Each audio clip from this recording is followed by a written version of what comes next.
E conosco a médica Ana Ruth, que vai dar dicas sobre o que fazer mediante uma pessoa com crise epilética. Ana, tudo bem? Tudo bem, bom dia. Bom dia. A Ana que é pediatra. Sou pediatra. Mas você também você tem uma outra especialidade? Sou infectologista pediatra. Ah, mas a epilepsia acontece muito em criança, né? Então, como pediatra, a gente pega... Em geral, a epilepsia ela é descoberta bem cedo, né? Existem umas faixas etárias, né, que acontecem mais. As crises convulsivas na infância podem começar muito precoce, muito antes até no primeiro ano de vida. As crises de febre, que as mães têm muito medo, podem acontecer até os 5 anos, mas a epilepsia pode começar em qualquer fase da vida. Mais comum iniciar na infância. Até na velhice também, né? Na terceira idade, né? Isso. Em qualquer fase da vida, a pessoa epilética pode ter crise. E dependendo da causa, vai aparecer... Mas o que é epilepsia mesmo? É genético, não é? Como é que a pessoa pode adquirir? A epilepsia é uma desorganização do cérebro que desencadeia reações no corpo.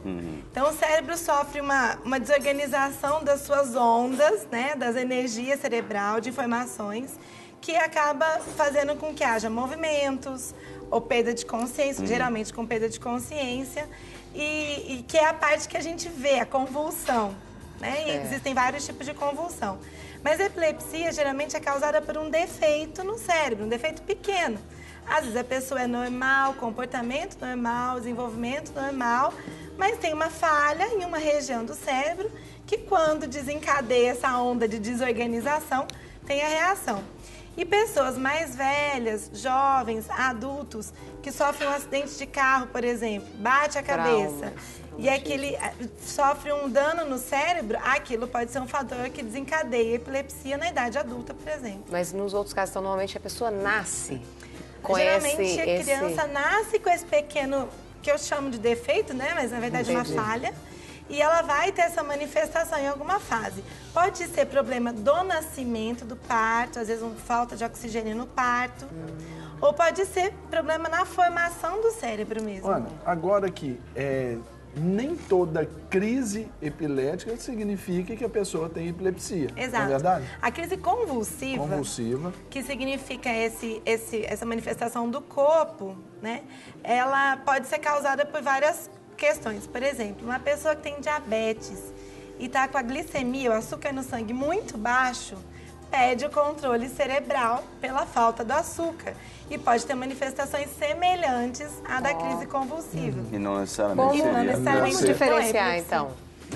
Se a pessoa tem uma história prévia de alguma doença, como diabetes, pressão alta, aneurisma cerebral, um trauma de cabeça, nós temos que pensar em outras causas. Se é uma criança sem febre, sem outras manifestações, ou já com atraso de desenvolvimento neurológico, tem mais chance de ser epilepsia. Essa febre é constante? A crise convulsiva da febre, crise convulsiva febril, que as mães têm muito medo e que de fato assusta muito, ela é a crise convulsiva que aparece em crianças menores que 5 anos, e que ela acontece com febres geralmente elevadas. 40 graus, por exemplo. Mas tem criança que pode aparecer com menos, geralmente acima de 38,5. Essa crise convulsiva costuma ser mais rápida, não dura mais que 1 minuto, geralmente. E é o que a gente chama de tônico-clônica generalizada, que é com os movimentos de extensão e flexão dos membros, perda de consciência. Essa crise não costuma se repetir, ela acontece uma vez.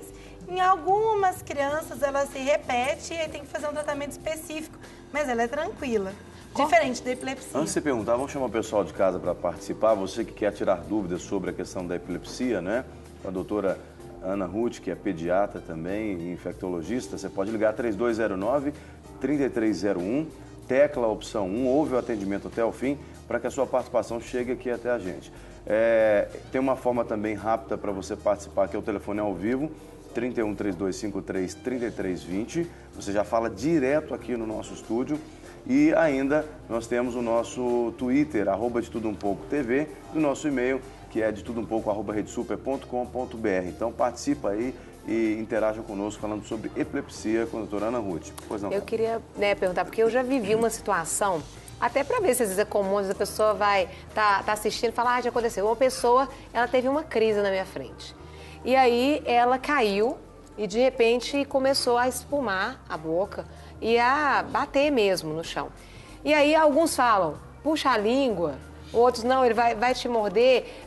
O que a gente tem que fazer diante de uma situação que às vezes é inusitado? Você está em um determinado local e isso acontece. Para a postura que a gente tem que ter, né, com a pessoa. Carol, essa pergunta é super importante.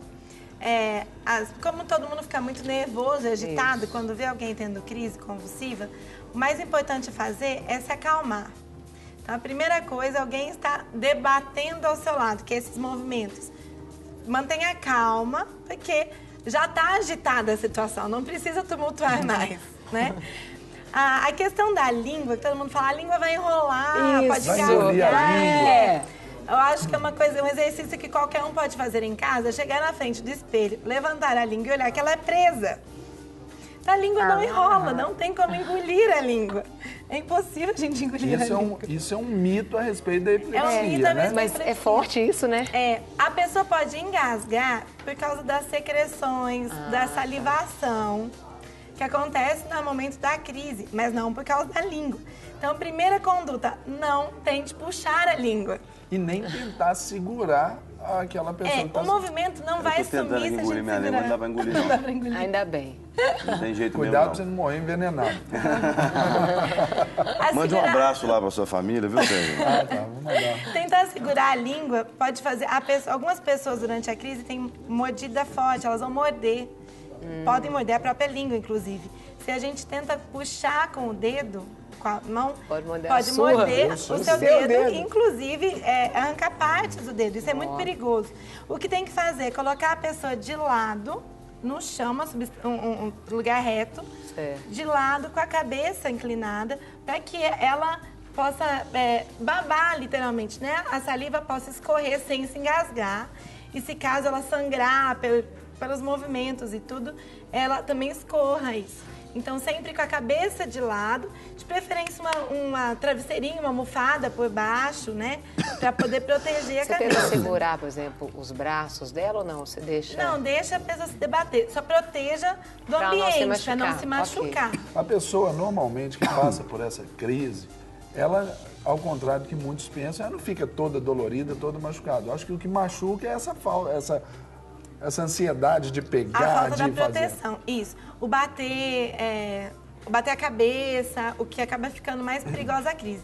Agora, uma observação outra importante é o seguinte, se a pessoa não tem história de crise convulsiva, tem que ser chamado socorro médico, ambulância, exatamente nesse momento, porque pode ter uma outra causa. Se já é uma pessoa epilética, já é uma pessoa que já tem crise, que faz controle de tratamento, a família orientada, que se a crise é rápida, não é necessário fazer nada além de já proteger. sabem como lidar, né? Isso. Outra informação, não tentar fornecer água após a crise. É muito comum as pessoas darem ar, dá uma água. Não dá água. Com açúcar. Água não, espera a pessoa estar com nível de consciência bom, voltar a falar, para você perceber que ela não vai engasgar com o que você der. E quem passa por essa crise, normalmente, não se lembra de nada. Ela se lembra, só viu todo mundo ali à volta, perguntando o que aconteceu, o que está. Ela tem consciência? Generalizada, a pessoa não tem consciência, porque tudo é envolvido. Algumas crises parciais, algumas pessoas têm crise, por exemplo, de movimento só de um lado do corpo. Aí, nesse caso, a pessoa pode até ter memória de parte da crise. Agora, uma outra condição, como que é o cuidado com quem tem a epilepsia no sentido emocional? Porque a tendência é a pessoa ficar envergonhada por essas crises, principalmente se elas vêm no sentido adulto. Por exemplo, trava em muitas coisas. Como lidar com isso? O que tem sido feito? Às vezes é necessário ter um acompanhamento psicológico para que a pessoa entenda que ela é uma pessoa com cuidados especiais. Mas o desenvolvimento vai ser muito semelhante ao de uma criança normal, de um adolescente, de um jovem sem epilepsia. A família precisa estar bem calma a esse respeito e saber que ele não tem que ser protegido de disciplina, de correção. Pelo contrário, tem que ser corrigido como qualquer criança, tem que ser orientado como qualquer criança. Agora, por favor. Só completando, e não expor, logicamente, se a criança está com vergonha, tirar os curiosos de volta, né? Junta muitos curiosos. Proteger a pessoa, antes né? que a pessoa volte à consciência, porque é incerto. Aí tira os curiosos. Algumas pessoas têm um pródromo, que a gente chama da crise. Então, ela começa a perceber. Algumas pessoas têm náusea, vontade de vomitar ou dor de cabeça muito forte antes da crise. Essas pessoas, em momentos que apresentarem sintomas, já podem se recolher para um lugar de maior proteção, de menor exposição, para que tenha uma crise sem essa preocupação. E hoje, nível de tratamento, o que é feito? Há também uma cirurgia que pode ser feita. E eu ia até acrescentar a pergunta do Serginho, exatamente isso. A cura existe para a epilepsia? Humanamente falando, não há cura para a epilepsia, a menos que tenha uma causa bem estabelecida, como um tumor, uma hemorragia cerebral, como eu falei em casos de pessoas em faixas etárias variadas. A epilepsia congênita, que a criança nasce com a epilepsia, humanamente falando, não tem cura. Creio que Deus é maior que qualquer médico que pode fazer, mas humanamente não tem. Existe sim um bom tratamento, um bom acompanhamento, a ponto da pessoa ficar muitos anos, talvez até o restante da vida sem crise. Mas em alguns casos pode até suspender o medicamento na idade adulta, mas isso tem que ser bem acompanhado por um neurologista. Temos hoje variedade de medicamentos que têm diversas ações, dependendo da causa, do tipo de crise, da manifestação, da duração da crise, e isso é bem manipulado pelos neurologistas que acompanham. A cirurgia da epilepsia é muito específica, é para casos de indicação única, exclusiva, é uma cirurgia complicada, com bons resultados quando bem indicada, porque age diretamente no cérebro, em áreas, às vezes até retirada de a particularidade daquele paciente. Isso, não ali, é né? para qualquer pessoa com epilepsia. E existem campanhas para isso mesmo, para essa conscientização? Porque eu vi que é um percentual mais ou menos de 3% das pessoas que têm essa propensão, essa epilepsia mesmo. Campanhas governamentais mesmo, para estar trabalhando, para estar trazendo mais conhecimento. Como que você vê como médica? A gente, como pediatra, existe bastante conhecimento, assim, bastante uso, né, das informações. E é papel nosso orientar os pais, os familiares. Não existem campanhas grandes envolvendo, e talvez até fosse uma boa indicação, de tornar o assunto um pouco mais popular, principalmente essa questão do medo, dessa questão da língua, né, do cuidado. Os mitos, né? Os mitos, para quebrar os mitos. E nas escolas hoje, que existe uma maior aceitação, uma maior socialização da pessoa epilética, porque tem um aprendizado normal, muito próximo ao normal. Então, hoje, nas escolas, principalmente, que existe uma melhor abordagem do assunto. Entendi. Mas ainda existem muitos mitos a respeito. Bom, Ana, a gente quer agradecer você. A Ana, que é, inclusive, líder de um ministério aqui em Lagoinha, onde, além dela, né, eles reúnem vários profissionais da saúde, que é o Ministério Lucas, né? Isso. Tem esse nome porque o evangelista Lucas era médico, né? Exato. Então, a produção já colocou aqui na tela os contatos do Ministério Lucas, aqui de Lagoinha, onde todos os profissionais da saúde são bem-vindos, se voluntariam ali nos cultos e atuam de várias formas também para servir. Deus continue abençoando vocês ali, viu? Amém.